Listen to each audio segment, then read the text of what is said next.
बिस्मिल्लाहिर्रहमानिर्रहीम। इय्याक नअबुदु व इय्याक नस्तईन। मैं एहसान नाज प्रोग्राम सियासत बखैर में आपको खुश आमदीद कहता हूँ। पाकिस्तान की हुकूमत हर हरबा इस्तेमाल करते हुए ये चाहती है कि पाकिस्तान में लोग इतना टैक्स दें कि हम IMF के पास ना जाएं।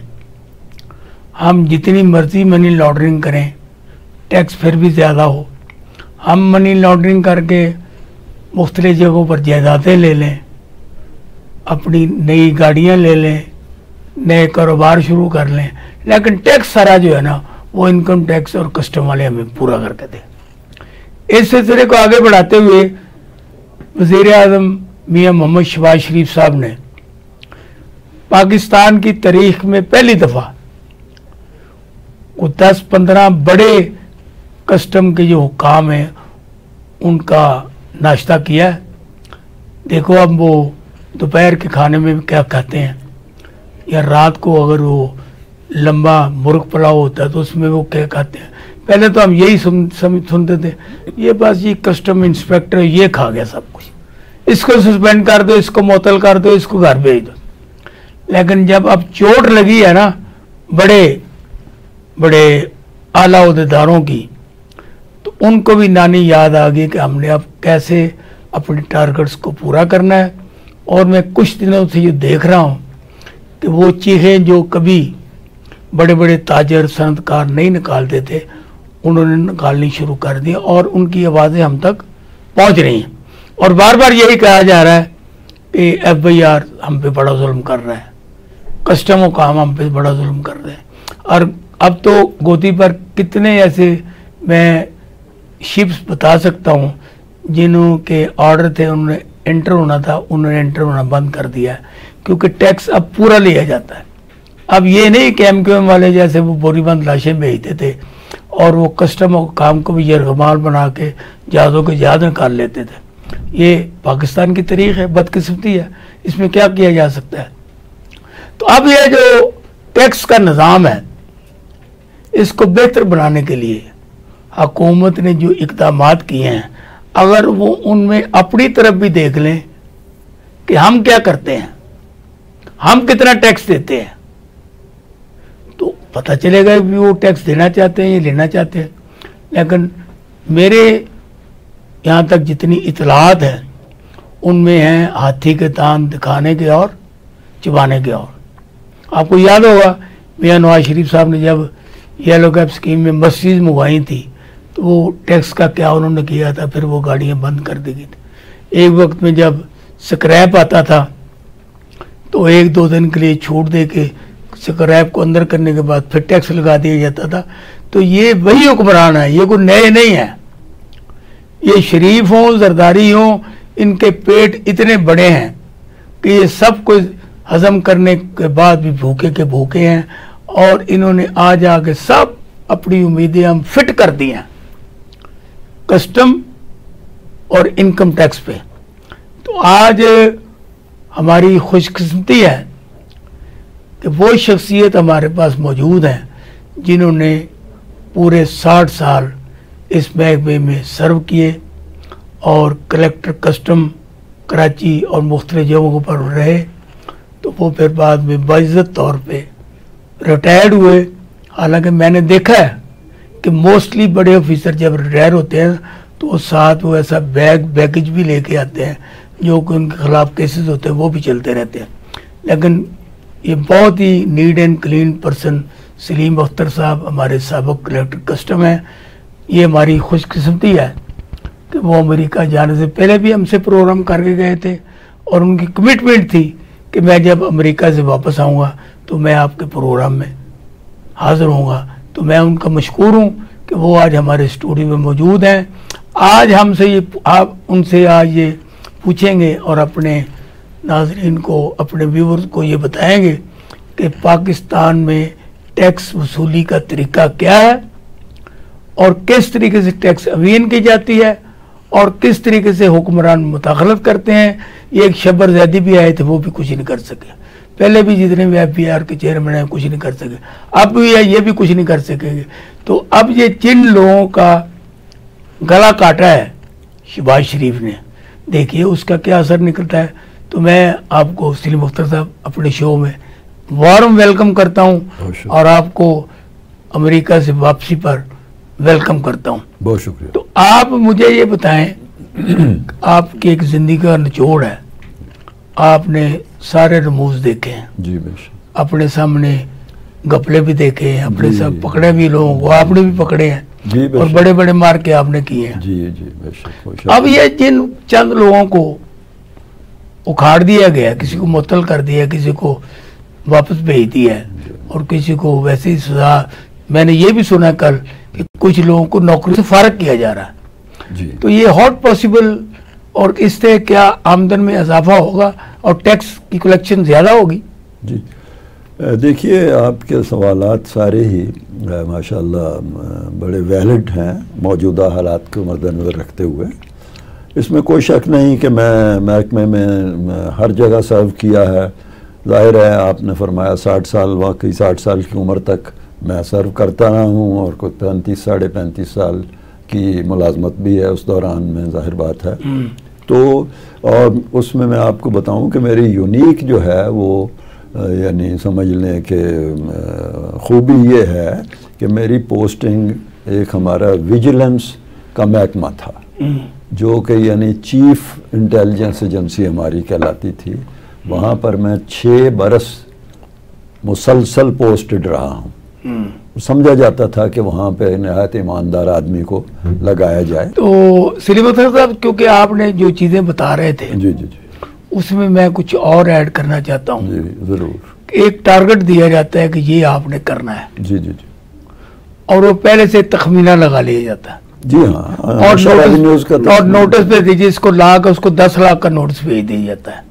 ये भी एक तरीकाकार है ज्यादा टैक्स इकट्ठा करना। तो आप जो बता रहे थे वो शामिल करें और बाद में ये ऐड कर लें। जी, मैं ये अर्ज कर रहा था, इसको बाद में लेते हैं, 1 बाय 1 लेते हैं, क्योंकि आपका इस वक्त जो मौजूदा हालात में मोस्ट इम्पॉर्टेंट सवाल है वो ये है कि जो 10-12 बंदे जो हमने निकाले हैं शहबाज शरीफ ने, अब ये इनके बाकी जो मामलात हैं वो कैसे हैं, ठीक हैं नहीं हैं? ज़ाहिर है कि ठीक बिल्कुल तो है नहीं, लेकिन कुछ मजबूरियां भी होती हैं, कुछ ये है कि इनकी अपनी आदत भी हैं। इसमें कोई शक नहीं कि हर बंदा लालची है, हर बंदा कोई ना कोई समझ लीजिए पोलिटिसाइज भी हो जाते हैं। पोलिटिसाइज भी हो, अब इस वक्त खासूसी तौर पर पोलिटिसाइज हैं क्योंकि एक कोलिशन की गवर्नमेंट है और ये इधर से उधर ज़रा नहीं हो सकते और वो इन्हें ब्लैकमेल भी करते हैं और मतलब है कि सारे अपने काम भी निकलवाते हैं।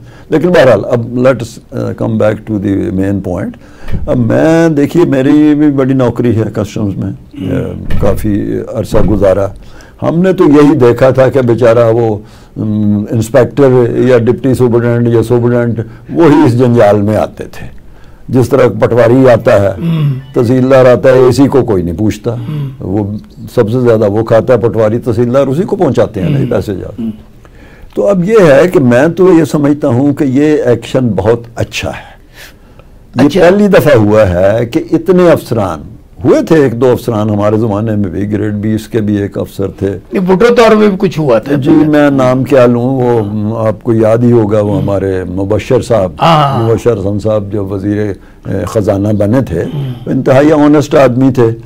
लेकिन उसमें उनकी एक खूबी जो थी, खामी थी, वो ये थी कि उन्हें कोई तजर्बा नहीं था, कोई अच्छे एडमिनिस्ट्रेटर नहीं थे, उनको फाइनेंस का तो पता ही नहीं था। ये वो डॉक्टर PhD इन इंजीनियरिंग, इंजीनियर थे, बाइज क्वालिफिकेशन एंड बाइज सारी एक्सपर्टीज, ये जो कुछ। बहरहाल ईमानदार आदमी थे और भुट्टो साहब ने सही वजह से उन्हें लगाया था। उनके ज़माने में भी 1-2 ग्रेड 20 के और 19 के उड़ाए थे उन्होंने और बहुत अच्छा किया था, उसका रिजल्ट बहुत अच्छा निकला था। अब ये उसके बाद फिर ये छोटे मोटे आदमी उड़ाते रहे, फिर उन्हें सस्पेंड कर दिया, वापस आ जाते हैं।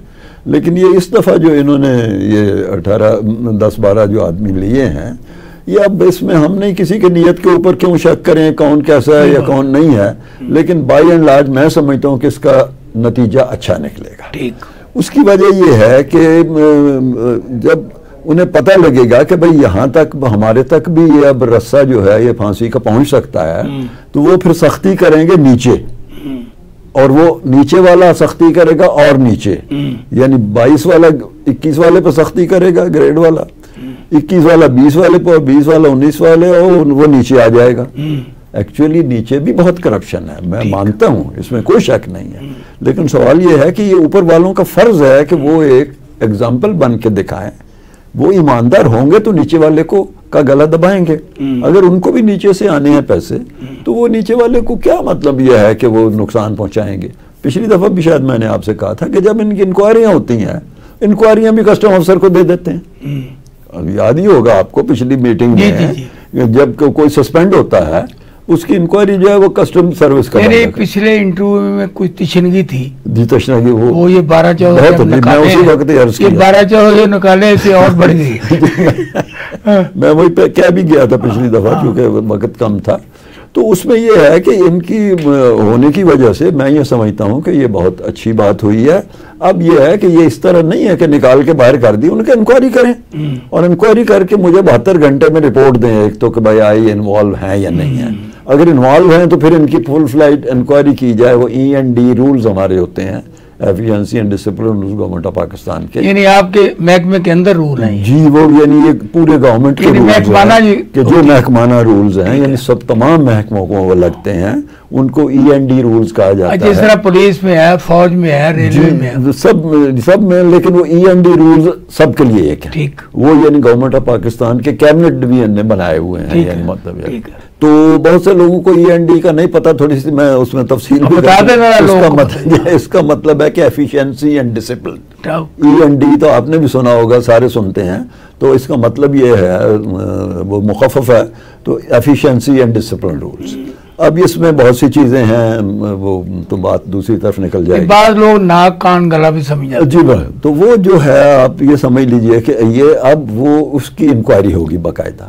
और प्राइम मिनिस्टर साहब ने कहा है कि अब इस दफा आपने जिम्मेदारी डालनी है, यानी मतलब यह है कि आपने बताना है कि आया ये जिम्मेदार हैं, और जिम्मेदार हैं तो फिर इनको सजा दी जाए। ये नहीं कि इसको लंबा लटकाना है। उसमें मैंने सुना है कुछ टाइम भी दिया उन्होंने, 2-3 महीने का, 72 घंटे का तो सुना था कि बताएं कि ये हैं या नहीं है, समझ इन्वॉल्व हैं या नहीं है। अब इनकी एक तो खैर जनरली रेवेन्यू जो में कलेक्शन में जो कमी आती है, वो इसी वजह से आती है कि हमारी जो हायर ब्यूरोक्रेसी होती है वो इतना टाइट कंट्रोल नहीं रखती। अच्छा, इस वजह से हम कहते हैं इंस्पेक्टर खा जाता है दुकानदार के पास, वो 15,000 उसने टैक्स देना है, वो 5,000 जेब में डालता है, आगे चला जाता है। मगर इंस्पेक्टर तभी ईमानदार होगा, तभी इंस्पेक्टर ठीक होगा जब इंस्पेक्टर के ऊपर भी जो ऊपर वाला अफसर है वो सख्ती करेगा। अगर वो नरम है, इंस्पेक्टर उसे पैसे पहुंचाता है या सुबर्डेंट पहुंचाता है या ITO पहुंचाता है, तो वो नरमी सख्ती क्यों करेगा? जब सख्ती नहीं करेगा तो वो लिहाजा अपनी मनमानी करेगा। लेकिन सलीम साहब, हमने ये देखा है ना कि ये नीचे से ऊपर तक रिश्वत का सिलसिला जाता है, बिल्कुल है, जिसकी बुनियाद पर गिरफ्त सख्त नहीं है। बिल्कुल यही है आपका, बिल्कुल आपने जो सुना भी है और आपकी ऑब्जर्वेशन भी, बहरहाल आप भी इसी मुल्क में रह रहे हैं, इसी मुल्क के बाशिंदे हैं, आपकी ऑब्जर्वेशन बिल्कुल ठीक है कि ये नीचे से ऊपर तक जाता है, तकरीबन तमाम महकमों में है। चलिए मैं पुलिस या दूसरा या जुडिशरी वगैरह की मैं नाम नहीं लेता, यानी मेरा मतलब उस तफसील में नहीं जाता, लेकिन हर महकमे का तकरीबन ये हाल। यानी 2-4 घर तो ही छड़ लेंगे। तो मतलब ये है कि मैं एक लिहाज से असूलन मैं समझता हूँ कि ये ठीक हुआ है, इस वजह से कि अब दूध का दूध और पानी का पानी होगा, इनकी इंक्वायरी होगी। और अब ये चूंकि इतने बड़े अफसरान हैं तो इनकी इंक्वायरी अब कस्टम वाला का नहीं करेगा, कस्टम के ग्रेड 20 के अफसर। जनाब सलीम अख्तर साबिक कलेक्टर कस्टम से हमारी गुफ्तगू जारी है कि टैक्स का निज़ाम कैसे बेहतर किया जा सकता है, और जिस तरीके से ये 15-20 यानी जो बड़े अफसरान थे टॉप लेवल को, उनको जो निकाला है या मुअत्तल किया है, इसके असरात क्या मरतब होंगे। तो मैं वक्फे के बाद इनसे ये पूछूंगा कि आपकी दनिश में कौन कौन से इक़दामात हैं जिनके करने की वजह से रेवेन्यू ज़्यादा भी आएगा और आवाम को तकलीफ भी नहीं होगी। तो मैं ये सवाल सलीम अख्तर साहब से छोड़े जा रहा हूँ। तो ब्रेक के बाद वापस आते हैं तो ये सवाल इनसे पूछते हैं।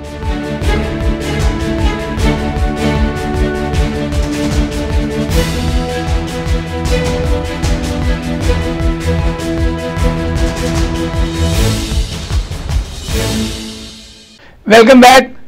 हम जनाब सलीम अख्तर साहब से ये गुफ्तगू कर रहे थे कि पाकिस्तान में टैक्स का निज़ाम कैसे बेहतर हो सकता है, तो कुछ चीज़ें उन्होंने बताई। अब मैं मज़ीद उनसे दरख्वास्त करता हूँ कि ये जितने भी ये बिग बॉसेस को सज़ा दी गई है, इसके असरात क्या मरतब होंगे?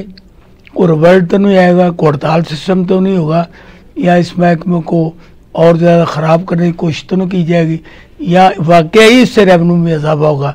जनाब जी सलीम साहब जी, देखिए ये भी दो धारी तलवार होती है। आपने बिल्कुल ठीक कहा कि इससे असरात बुरे भी हो सकते हैं कि वो सारे इकट्ठे हो जाएं कि भाई हमारे लोगों को पकड़ा है, और मतलब यह कि नीचे वाले भी उनके साथ हमदर्दी करें, जो होती है। जैसे 6 जज इकट्ठे हो गए हैं, ये 4 जज इकट्ठे हो गए हैं। उस वक्त कोई नहीं बोलता था, अब जनाब इकट्ठे नहीं, मुझे ये कहा, मुझे वो कहा, भाई उसी वक्त कहो, उसको कंटेम्प्ट का नोटिस इशू करो।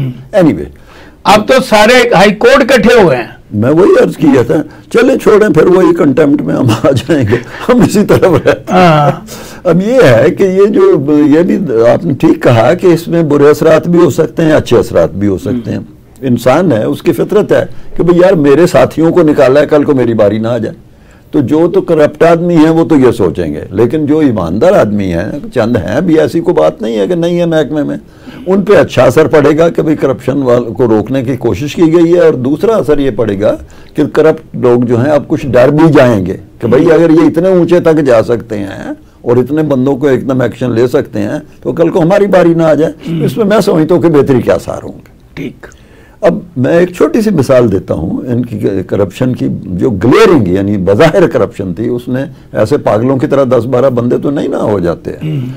इन्होंने एक ट्रैक एंड ट्रेस सिस्टम बनाया था, कई साल पहले की बात है, कि यानी जो इंडस्ट्रीज़ के ऊपर वहाँ पर वो चल रही हैं, जिस पे हर जगह ये इंस्पेक्टर वगैरह कहते थे बिठा दो, जब बिठाते तो रोज़ शोर डालते थे, इंस्पेक्टर को क्यों बिठाया, हम टैक्स दे रहे हैं वगैरह वगैरह, जैसे ये करते हैं। तो अब इन्होंने एक सिस्टम ऐसा लगाया कि जिसको डिजिटलाइजेशन वाला सिस्टम था, कि जिसकी वजह से वो खुद ही यानी वो ट्रैक हो जाता था कि भाई ये कितनी बोरियां या कितने सिगरेट निकले हैं, या कितनी बोरियां चीनी की निकली हैं, या कितना क्या निकला है, तो वो सारा वो ट्रेस हो जाता। ट्रैक एंड ट्रेस सिस्टम था जो यहाँ पता चल जाता। अब वो ट्रैक एंड ट्रेस सिस्टम बहुत अरसा पहले लगाने के लिए किया गया था, पूरा याद नहीं मुझे, लेकिन 2-3 साल 4 साल पहले की बात है।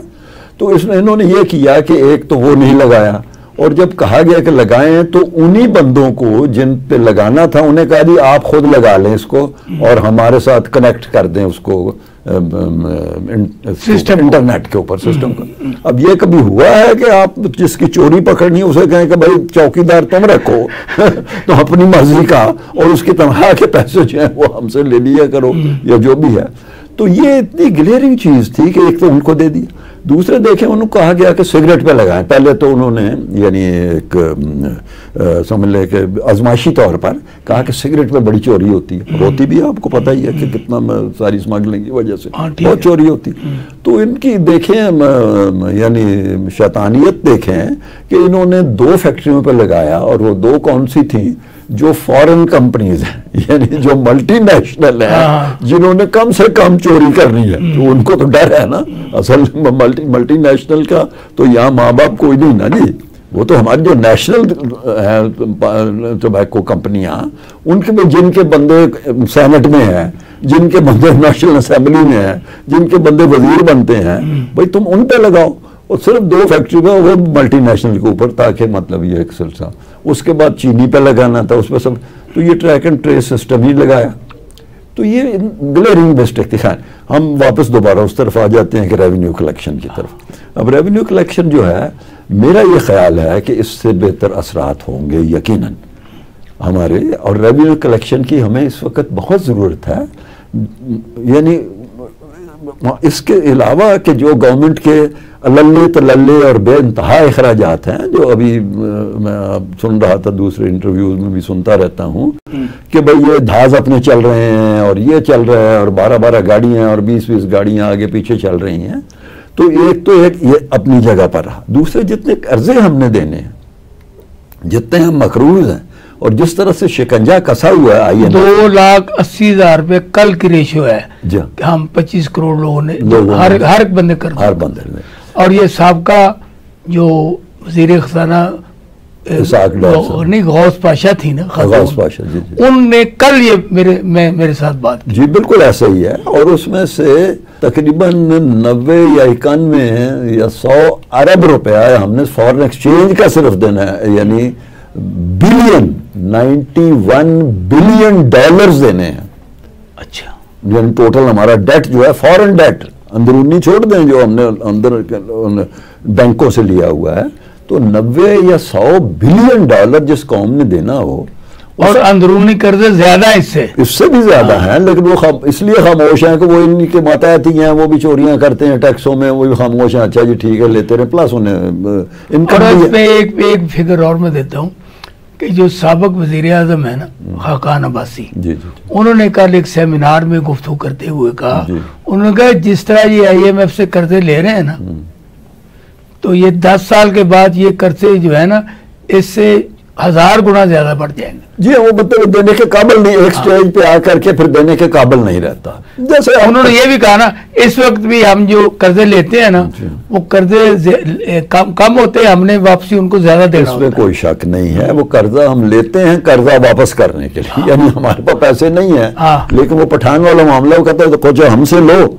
और ठीक है हमें वही कर सूद तो दो, अपना असल रकम उधर ही रहेगी हमारी। तो ये हिसाब है कि वो सूद लेने के लिए हमें कर्जा दे देते हैं। तो अब हमें बहुत ज़रूरत है कि हमारा रेवेन्यू बढ़े। एक तो हमने बाहर के कर्जे देने हैं, और जो इनके अल्ले तल्ले हैं उनसे इन्होंने बाज नहीं आना, ये लगे रहेंगे जब तक कि कोई ऐसी रेडिकल चेंजेस नहीं आएंगी। तो रेवेन्यू बढ़ाने की हमें हकीकी ज़रूरत है। पिछले प्रोग्राम ने आपने बड़ी अच्छी बात की थी, अगर हर शख्स से जो कारोबार करता है उससे थोड़ा सा टैक्स लगा दिया जाए और उसको मंथली या 15 दिन के बाद या 10 दिन के बाद या डे टू डे भी अगर वसूल कर लिए, इसमें कोई बात नहीं है। लेकिन ये इस तरफ नहीं आते, ये इस तरफ नहीं आते। ये इसका कोई लाए अमल बताएं। इसका लाए अमल मैंने जैसे अर्ज किया है कि करप्शन हमें ये नहीं करने देती। हम ये देखें ना, ये छोटे लोगों से हम इस तरह लेंगे, जो बड़े लोग हैं यानी जिस तरह से मेट्रो है, कैश एंड कैरी है, यूरो स्टोर है, फलाना है, इनके ऊपर तो वो मशीनें लगाएं जो डायरेक्ट CBR के साथ जो लगी हुई हों, और उसके ऊपर सीलें वगैरह लगा के करें कि ये उसमें चेंजेस ना कर सके। तो क्योंकि वहां से जो भी रसीद निकलेगी, रसीद तो इन्होंने निकालनी है अपने स्टाफ से बचने के लिए कि वो कहीं चोरी ना करें, जो कुछ भी वो रसीद का वहां पर चला जाता है, क्या नाम है, रिकॉर्ड डेटा CBR FBR में, और वहां चला जाता है वो ठीक है।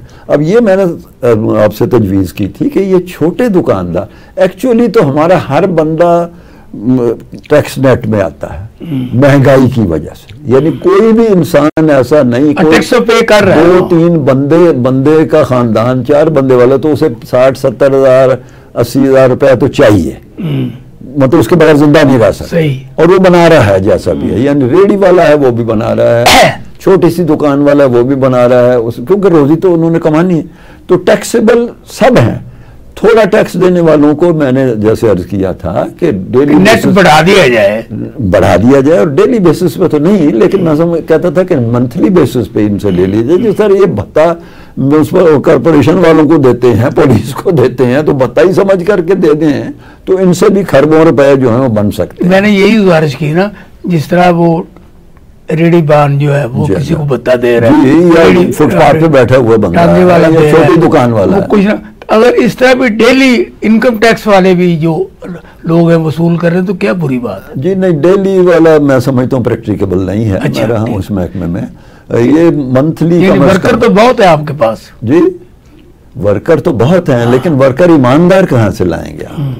बेसिक तो चीज ये है कि क्या वो टैक्स जिस रोड से गुजरेगा वहां 100 दुकानें हैं, तो क्या 100 से टैक्स वो लेगा या 50 को छोड़ देगा जो उसकी जेब में डाल देंगे, और मतलब ये है कि 50 से वो टैक्स लेगा। ये इसलिए नहीं वर्केबल होता। अगर ये वर्केबल हो जाए तो बहुत अच्छा है, इससे खरबों रुपए होंगे और नाराज भी होंगे। आज जब ट्रेडर्स आपसे नाराज हो जाते हैं, कुछ करते हैं, वो भी नहीं नाराज होंगे। ठीक है जी, आया हमारे महीने के महीने इन्होंने हमसे मसलन 1000 रुपये ले लिया, ठीक है, 2000 रुपये मामूली बात है, वो दे देंगे, ठीक है, सबको दे दिया।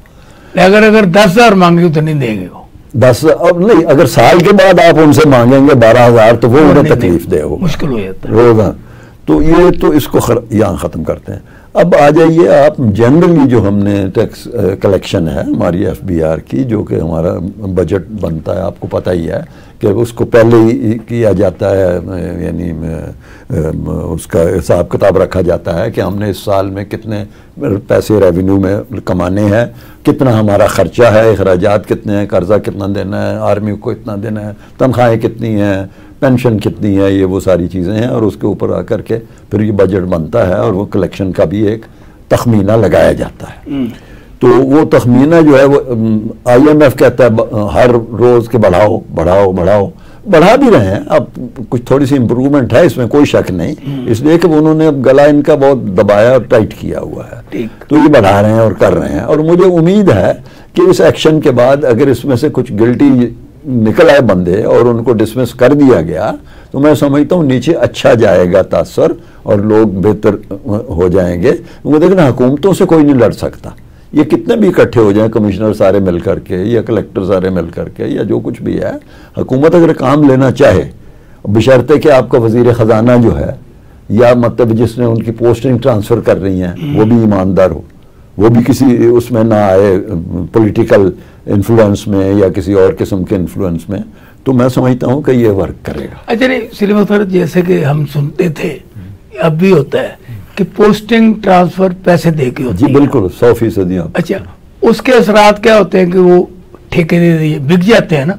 जी बिक जाते हैं, हर कंस्टिट्यूंसी बिक जाती है जी, हर इंस्पेक्टर का इलाका बिक जाता है। इंस्पेक्टर तो खैर बहुत नीचे है, यानी मेरा मतलब हर कमिश्नर, एक कमिश्नर है एक कलेक्टर है, दोनों, वो कमिश्नर इनकम टैक्स कलेक्ट करता है, कलेक्टर हम उसे कहते हैं जो कस्टम का लेता है। तो मतलब ये है कि यहाँ पर ये ठीक कह रहे हैं आप, ये बिकती हैं, पोस्टें बिकती थी एक ज़माने में, खसूसन मैं, चलिए एक पार्टी है आप जानते ही हैं, वो ज़्यादा इसमें इन्वॉल्व थी। मैं सेंट्रल गवर्नमेंट की बात कर रहा हूँ, पंजाब वगैरह की नहीं, कहीं आप कंफ्यूज करें उसको, जो मौजूदा या इससे पहले की हुकूमत थी, मैं फेडरल गवर्नमेंट की बात कर रहा हूँ, वहाँ पे ऐसा ही होता था। लेकिन ये है कि फिर अब कुछ अरसे से ये कम हो गया हुआ था, कुछ थोड़ी सख्ती लोगों को पता चलना। अच्छा, यहाँ पे एक क्वेश्चन है कि जब इनकम टैक्स वाले या कस्टम वाले तेज होते हैं ना, ताजर हड़ताल कर देते हैं, ताजर हड़ताल कर। अच्छा, ये और उसके बाद वो ऐसी हड़ताल करते हैं कि पहिया जाम हड़ताल हो जाती है। ये भी नक्श है हमारे यहाँ, इस वजह से अब इसका तदारक क्या है? इसका तदारक ये है कि ताजरों का प्रेशर ना लिया जाए, और वो उस सूरत में होगा जब हुकूमत एक बड़ी मुस्तहकम होगी।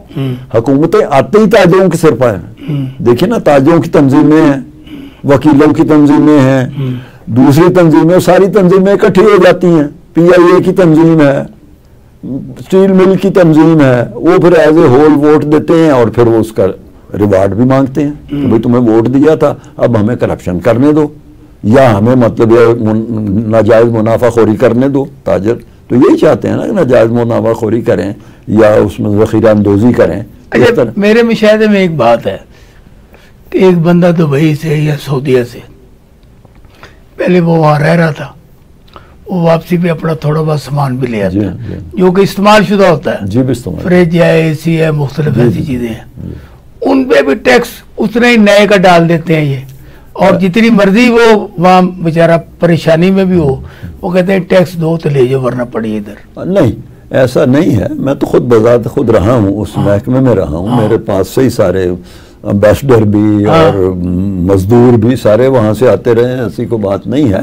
वो जो पुराने हैं उनके ऊपर पुरानी ड्यूटी के पैसे लगते हैं, यानी हमारे पास फार्मूला है जिसके ऊपर किया जाए। और उसके अलावा हमारा एक और दिया हुआ है इनको, जो हम फैसिलिटी देते हैं कि जो 2 साल या इससे ज़्यादा ऊपर रहा हो बाहर, यानी किसी की पोस्टिंग में एम्बेसडर है या कोई भी बंदा है, वो उसकी पोस्टिंग या 2 साल से ज्यादा है, तो फिर उसको हम ये देते हैं इजाजत कि वो घर के इस्तेमाल शुदा चीजें, जो उसका घर बना हुआ ना, 2 साल में तो एक बहुत बड़ा घर बन जाता है, पर्दे हैं, फर्नीचर है, क्रॉकरी है, कटलरी है, 10 किस्म चीजें हैं, तो वो उसको हम कहते हैं ट्रांसफर ऑफ रेजिडेंस। अच्छा, कि वो अपना पूरा घर का घर जो है वो वहां से उठा करके पाकिस्तान ला रहा है। अच्छा, तो उसमें हम उसे फैसिलिटी देते हैं कि ये सारी चीज़ें तुम्हें मुफ्त हैं। एग्जाम्प्ट है वो, एग्जाम्प्ट है, माँ सिवाय मोटी आइटम के एयर कंडीशनर्स, रेफ्रिजरेटर्स और टीवी वगैरह, बाकी पर्दे,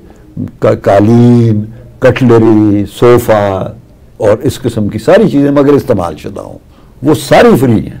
क्योंकि सलीम अख्तर साहब ये गुफ्तगू जो आप कर रहे हैं ना, ये मेरे लिए भी नहीं है जी, बेशक ये चीजें फ्री हैं, और क्योंकि आवाम को अवेयर नहीं किया जाता, अवेयरनेस नहीं है। क्योंकि I know very well some person arrive in my house, he is talking with me कि यार हम तो ये पुरानी चीजें लेके आए हैं, तो आप ये वो टैक्स लगा रहे हैं, आप हमारे साथ चलें या वहाँ पे कॉल करें। बिल्कुल। अब मैंने जब आप कस्टम इंस्पेक्टर को ड्राइव पोर्ट पे फोन किया तो उन्होंने कहा जी कोई चीज भी जो ये लेके आए ना, हर एक की अपनी कीमत है, कुछ की हम लेते हैं कुछ की नहीं लेते जी। अब ये खास और अब ये कोई 8 साल या 7 साल चला हुआ पुराना, 2 साल तो वो रहा ना, उसने 6-7 साल पुराना लिया एसी या फ्रिज, उस पर भी टैक्स लगा देते। नहीं, मैंने जैसे अर्ज किया 2 साल से ऊपर जो है वो अलाउड है, जो टैक्स लगता है वो 2 साल से नीचे वाले पे लगता है। अच्छा। और वो भी अगर पुरानी कोई चीज लाए तो उसको उस पे ऊपर हम रिबेट दे देते हैं, उसके ऊपर डेप्रिसिएशन दे देते हैं कि ये डेप्रिशिएट हो चुकी है, पुरानी चीज हो गई है। अब ना पता हो किसी को और वो अपना रिश्वत लेने के लिए कोई इंस्पेक्टर वगैरह या दूसरे ये करें तो एक अलग बात है, लेकिन कानून यही है कि 2 साल से ऊपर, मैंने कानून बताया उसको कहते हैं TR, ट्रांसफर ऑफ रेजिडेंस। आपको समझ भी आती होगी कि भाई पूरा का पूरा घर जो शिफ्ट करना है आपने, भाई घर बनता है साल में, मतलब 2-4-6 महीने में एक चीज खरीदी, दूसरी खरीदी, ये डिनर सेट खरीदा, या डाइनिंग टेबल खरीदी, फलाना, तो वो सारा तो उसका घर है, वहां कहाँ छोड़ के, वो तो लेंगे ही नहीं वहां तो। अच्छा, ये पाकिस्तान के जितने ताजर हैं या बड़े सनतकार हैं, वो अगर इतना पुलिस से नहीं डरते जितना वो इनकम टैक्स से या कस्टम से डरते हैं, तो ये खत्म, ये जो खौफ है ये कैसे खत्म किया जा सकता? ये खौफ इस तरह ख़त्म किया जा सकता है, मैं समझता हूँ कि एक तो जो रूल्स हैं हमारे बड़े सिंपल बनाए जाएं और उनको मुश्तहर किया जाए कि ये आपका हक है, यानी उनको बाकायदा जली हरूफ में एयरपोर्ट के ऊपर लगाया जाए कि ये आपके हकूक हैं, इससे ज़्यादा को आपसे मांगे तो आप इतला करें, बड़े अफसर का नाम दे दें, उसका टेलीफोन नंबर दे दें, या अपनी कोई भी एक लाइन दे दें FBR की कि जी मैं आया था उसने लिया। मैं तो इस वक्त ये नहीं है, नहीं कि कहाँ लिखा है, किसको पता है? अपने उनको तो अपने राइट्स का पता ही नहीं। जो बेचारा मजदूर बाहर से आता है, जो मिस्त्री आता है या दूसरे बंदे, उन बेचारों तो अनपढ़ आदमी, उन्हें क्या पता कि हमारे हकूक क्या है? हकूक हैं उसमें, गवर्नमेंट ने दिए हुए हैं, तो मगर हम मिसयूज जब करते हैं उसको तो फिर उस वक्त सारा खतरा बनता है कि मसलन को मजदूर आ रहा है, मैं जाता हूं दुबई, उसे कहता हूं कि भाई तुम सामान ले आओ मगर नया डालना, और तुम्हारे नाम पे मैं बाहर निकाल लूंगा और तुम्हें 10-20 हज़ार रुपये दे दूंगा। ऐसा भी खोचा होता है? बिल्कुल होता। तो वो जब नया डालता है तो उस पर तो ड्यूटी लेनी है ना कस्टम में। जनाब सलीम अख्तर साबिक कलेक्टर कस्टम से हमारी गुफ्तगू जारी थी। ये मैं और सलीम अख्तर साहब बैठ कर यहाँ घंटों गुफ्तगू कर सकते हैं। पहले भी हमने एक एपिसोड इनसे किया, हमने बड़ी मालूमात हासिल की। इस एपिसोड में मैंने ज़ाती तौर पर भी काफ़ी मालूमात हासिल की हैं, और इस जो हमारे देखने वाले व्यूअर्स हैं उनको भी इन सारी बातों को अपने नोट्स में रखना चाहिए। तो मैं जनाब सलीम अख्तर साहब का बहुत मशकूर हूँ कि उन्होंने अपना कीमती वक्त हमें दिया, और अमेरिका से वापसी के बाद वो यहाँ हमारे दफ्तर में आए, हमारे प्रोग्राम की ज़ीनत बने। मेरे सवालात, उनके जवाबात, इनका फैसला करना आप।